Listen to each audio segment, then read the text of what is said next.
ഇന്ന് മുതൽ നമ്മുടെ ആശാഴ്ച തുടങ്ങുവാണല്ലോ, അല്ലെ? വലിയ നോമ്പ് തുടങ്ങുവാണ്. അപ്പോൾ ഇന്ന് ഓശാനയായിട്ട് രാവിലെ കുളിച്ചൊരുങ്ങി റെഡിയായി പള്ളിയിൽ പോയി. രാവിലെ 8 മണിക്കായിരുന്നു നമ്മുടെ പള്ളിയിൽ. രാവിലെ പള്ളിയിൽ പോയി ഓശാനയുടെ ശുശ്രൂഷകളിലൊക്കെ പങ്കെടുത്തു.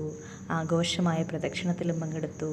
അതിനുശേഷം എല്ലാവരും നോക്കുന്ന കൂട്ടുകാരുടെ നമ്മുടെ ഓല വെച്ച് നോക്കിയിട്ട് ആരുടെ ഓലയ്ക്കാണ് ഹൈറ്റ്, ആരുടെ ഓലയാണ് വലിയ ഓല എന്നൊക്കെ നോക്കി നമ്മൾ പ്രാർത്ഥിച്ച് തിരിച്ച് വീട്ടിലേക്ക് പോന്നു.